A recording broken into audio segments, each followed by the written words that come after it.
नमस्कार मंडळी, स्वागत करतोय एका नव्या कोऱ्या आणि करकरीत व्हिडिओमध्ये. मित्रांनो, बैलगाडा क्षेत्राला सुरुवात झाली आणि बैलगाडा क्षेत्राला सुरुवात झाल्यानंतर अनेक बैल उदयाला येऊ लागली. म्हणजे एखाद्या सर्वसामान्य कुटुंबातले नवके चेहरे, एखाद्या सर्वसामान्य कुटुंबातले एखादं छोटंसं वासरू, मग ते गावठी असेल, खिल्लार असेल, मैसुरी असेल, कसलंही असेल, ते वासरू मालकाबरोबर स्वतःचं आणि स्वतःबरोबर कुटुंबाचं आणि गावाचं नाव सबंध महाराष्ट्रावर, हिंदुस्थानभर, अखंड भारतभर पोहोचवू लागलं. परंतु ज्या बैलाचं नाव फक्त भारतभर नाही तर 6 ते 7 देशांमध्ये जाऊन पोहोचलं, तो बैल म्हणजे मुळशीचा सुसगावकरांचा बकासूर. आणि होय, त्याच बैलाबद्दल आज बोलतोय. मंडळी, त्या बैलावरती बोलावं तितकं कमीच आहे. प्रत्येकजण त्या बैलावरती व्हिडिओ बनवत असतो, प्रत्येकजण त्या बैलावरती बोलत असतो, प्रत्येकजण त्या बैलाचा चाहता आहे. म्हणजे तो बैल हरला तरी तितकीच चर्चा होत असते आणि जिंकली तरी तितकीच चर्चा होत असते. तो म्हणजे मुळशीकरांचा बकासूर.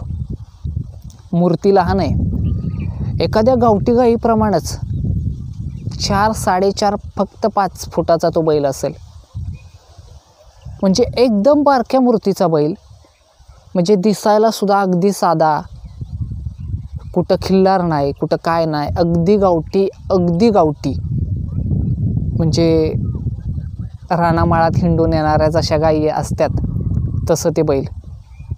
पण त्याच बैलानं असं कुठलं मैदान ठेवलं नाही जिथं धुमाकूळ घातला नाही. सुरुवात झाली गेल्या वर्षीच्या पुसेगावच्या मैदानात.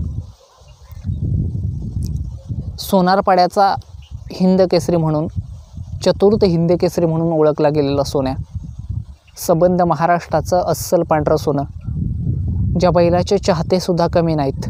पण त्याच्या पायाच्या गट्टीमुळे तो बैल आता पळायचा थांबला आणि त्याच बैलाच्या गळ्यात गळा घालून बकासूर पहिल्यांदा पुसेगावच्या मैदानात हिंदकेसरी झाला आणि तिथून त्याच्या खऱ्या अर्थानं कार्याला सुरुवात झाली. बकासूर नाव नेमकं कसं पडलं, कुठं पडलं? नारायणपूरच्या मैदानात प्रवीण घाटेंनं पहिल्यांदा सरपंच या नावाचं नामकरण बकासुराचं केलं. त्याचा पळ बकासुरासारखाच, म्हणजे एकदम राक्षसी पळ. भल्या भल्या बैलांना त्यानं घाम फोडला ह्या 2 वर्षात. आणि मग मित्रांनो, झालं असं की बकासूर पुसेगावपासून इतकी मैदानं जिंकत गेला.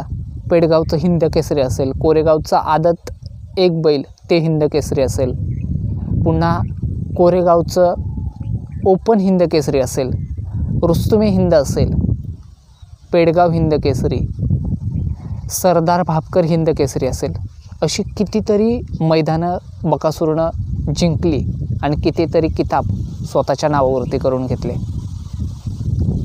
आणि परवा असं झालं, मायनीच्या मैदानात सुनील मोरे साहेबांना त्याच बकासूरला, बकासूरपासून आता बक्यापर्यंत नवीन उपाधी बहाल केली. हा प्रवास सोपा नाही. त्याच्यामागं त्या बैलाचे प्रचंड कष्ट आहेत, त्या बैलाचा प्रचंड मोठा संघर्ष आहे. त्याच्या पायाला फलटणच्या मैदानात दुखापत झाली होती, त्यातून तो बैल सावरला आणि पुन्हा धावायला लागला. काही बैल 8 दिवसातून, महिन्यातून पळायला बाहेर काढले जातात. परंतु ह्या बैलाचं एक वैशिष्ट्य आहे, परवा खटावचं मैदान झालं की दुसऱ्या दिवशी फक्त प्रेक्षकांच्या इच्छेखातीर हा बकासूर पुन्हा एकदा कोरेगावच्या मैदानात धावला.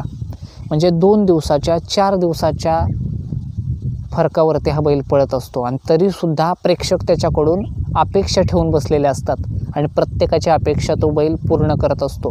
प्रत्येक नंदीच्या गळ्यात गळा घालून तितक्याच जोमानं तो पळत असतो. परवा पिस्टन आणि बकासूरची गाडी अगदी म्हणजे लईच भारी पळाली आणि खऱ्या अर्थानं पुन्हा एकदा त्यानं कमबॅक केला. आता प्रत्येकाचं एक स्वप्न राहिलं आहे की बकासूरनं हिंदकेसरी होण्याचा मान पुसेगावमध्ये पहिल्यांदा पटकावला. तो वर्षात 6 वेळा हिंदकेसरी झाला. आता 7 हिंदकेसरी होण्याचा मान त्यानं पुसेगावच्या मैदानातच पूर्ण करावा. तशी बैलं तर अनेक आहेत, अनेकांकडे आपण आशा लावून बसलो आहे.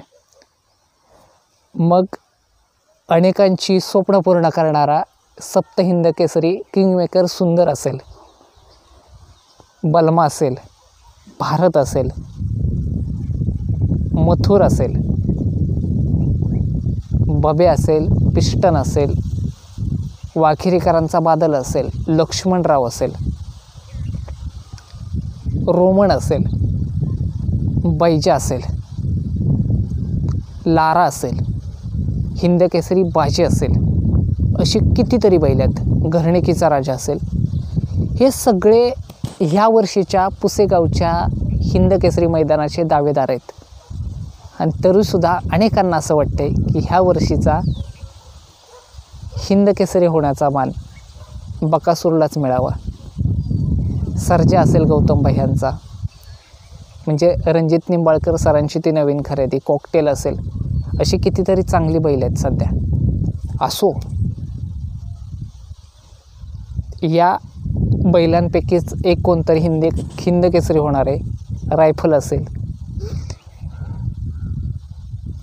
यांच्यापैकी कोणाला तर तो मान मिळणार आहे. असो, पण ह्या बैलांबरोबर त्यांच्यासारखं देखणं रूप नसताना सुद्धा, त्यांच्यासारखा जातीवंत नसताना सुद्धा हा बकासूर ह्या प्रत्येकाच्या गळ्यात गळा घालून पळाला, प्रत्येकाला तोडीस तोड पळाला, प्रत्येकाला त्यानं उत्तर दिलो.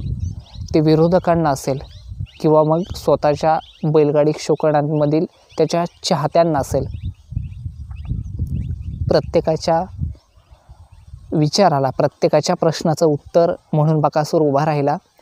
ह्या बकासूरला प्रचंड आयुष्य लाभो.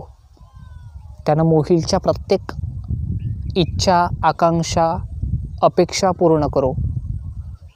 आणि ह्या बकासूरचं नाव 7 समुद्रापर्यंत पोहोचावं, एवढीच पांडुरंगाच्या चरणी आणि संत बाळूमामांच्या चरणी प्रार्थना व्यक्त करतो.